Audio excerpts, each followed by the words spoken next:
Arkansas streaming news leader. This is THV 11 Morning News at 7 on THV 11 Plus. Good morning, everybody. Thanks for joining us here on THV 11 Plus as we recap a very busy election night. Not only that, we've got some severe weather to worry about coming up a little bit later this evening and a little bit later this week. We've got all that, but first we begin as we always do with traffic. Yes, we do have an accident right now. We have an accident just past Cabot on 57 southbound, really slowing things down right now. I'm sure we'll issue a traffic impact alert because of this here the next time we do traffic. But if you're coming in through Cabot on 57 southbound, expect some delays. This is an accident with injury near mile marker 17. I'll give you a closer look at where this accident is located, and it looks like we're going to have two icons. There's only one accident, but it's slowing it down for a few miles here.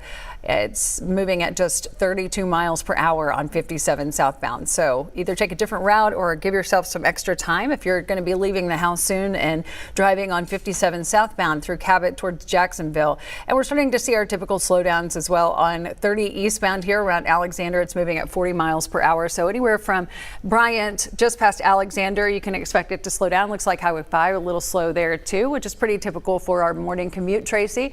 We'll check this again coming up. Alrighty. Well, we do have a weather impact alert for today. We've got some severe weather and a very active weather pattern over the next 7 to 10 days. That weather impact alert for today is for a few strong storms with some damaging winds, hail, and heavy rain. Another round is moving through Friday to Friday night of, again, severe weather and heavy rain. So today, though, we're going to focus on this. We are seeing that marginal flood risk as well. We're looking at winds and hail being that primary threat along with that flooding potential. So make sure you talk about this before the storm arrives. Again, download that THV 11 app and get the watches and warnings. And you can watch us on streaming THV 11 Plus before, during, and after the storm. We're starting out at 62, a little muggy out there this morning as we're kicking off this Wednesday. We'll start to see storms moving into northwest Arkansas early afternoon, and we could see a few here as well. I don't anticipate a lot of rain necessarily here today, but a few scattered showers are possible. Just to the west of us is where we'll see things mainly, but we will start to see that as we're heading into your Thursday morning. We'll talk more about this stormy forecast coming up. All right, Tracy, thank you. We have breaking news overnight. Aaron Spencer emerging victorious, securing the Republican nomination for Lonoke County Sheriff. Spencer defeating the incumbent current Sheriff John Staley, who conceded in a statement posted to his social media. THV 11's Tamer Knight is live in Lonoke County this morning with more details. Good morning, Tamer.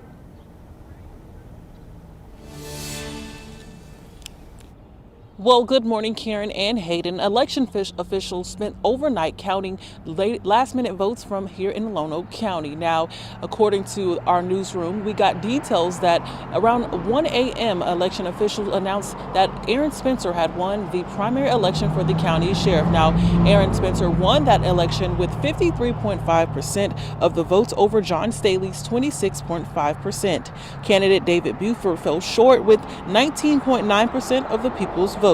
Aaron Spencer first announced his candidacy back in October amid a second-degree murder trial. The race has drawn national attention because he's accused of killing a man who kidnapped his 13-year-old daughter. Spencer's jury trial is on hold until later this month, and if convicted, he would be ineligible to hold office. Deputies under John Staley helped build the case against Spencer. Now, of course, as more information becomes available here in Lonoke County, we'll bring you all of those details to THV 11. But for right now, reporting in Lonoke County, I'm Tamer Knight for THV 11 News. A lot of eyes on that sheriff's race. All right, Tamer, thank you. Governor Sanders now knows who she will face in November. State Senator Fred Love winning the Democratic gubernatorial primary. The race called just after 8 o'clock last night. State Senator Love defeating candidate Supra Zabra Sith Mays. Love has served in the Arkansas legislature since 2011. Minutes after his victory, THV 11's Journey Taylor spoke with Love on the win and his agenda should he represent the entire state. When you start talking about public education, that's the entire state. When you start talking about healthcare systems, that's the entire state. When you start talking about good paying jobs for all Arkansans, that's the entire state. And that's what I bring. Candidate Love faces a tough battle against the incumbent Republican governor at a time when Arkansas remains a deep red stronghold for the GOP. Sanders won the governor's race in 2022 with nearly 63% of the vote. She's campaigning on the conservative agenda she is leading while in office. Over to the U.S. Senate race in a key Democratic primary victory, Hallie Schaffner advances to challenge Tom Cotton in November. The sixth-generation farmer and entrepreneur ran for U.S. Senate after shutting down her family's soybean and rice farm due to economic hardships. She handily defeated Louisville Mayor Ethan Dunbar. Now, at her watch party with fellow Democrats, Schaffner thanked supporters and touted Arkansas pride, positioning herself as the fighter against Cotton. We sent the first woman ever to the U.S. Senate in 1932. We sent the youngest woman ever to the United States Senate in 1998. We will send the second youngest woman to the United States Senate in 2026. We are home in Arkansas. We are home to some of the most powerful companies on this planet. They didn't grow in a vacuum. They succeeded because of the grit and smarts of Arkansas workers, products of our public schools. If elected in November, Schaffner would be Arkansas's first female senator since Blanche Lincoln left office in 2011. The incumbent Republican Senator Tom Cotton cruising to an overwhelming victory in the Republican primary for his U.S. Senate seat. The incumbent faced no serious opposition, securing more than 80% of the vote against two Republican challengers. Now, Cotton surprised many at the Republican Party of Arkansas last night, celebrating with his local supporters. Serving as chairman of the Senate Intelligence Committee, Cotton is part of the Gang of Eight, as they're known in D.C., the group of congressional leaders briefed on the nation's most sensitive intelligence matters. Our crew asked Cotton for his thoughts on the current foreign policy and President Trump's authority on the Iran missile strikes. I think the president has inherent constitutional authority to protect our people, our territory, our troops, and the evidence was clear. And I can tell you, as the chairman of the Intelligence Committee, the evidence was clear. Iran was preparing to retaliate against the United States no matter what happened in the Middle East, no matter whether we worked with Israel to eliminate that threat or whether Israel worked to eliminate the missile threat alone. President Trump said that today. So I think it was the responsible step to try to protect our troops and make sure that we could finally eliminate the threat that Iran's vast missile program posed to them and really posed to the entire civilized world.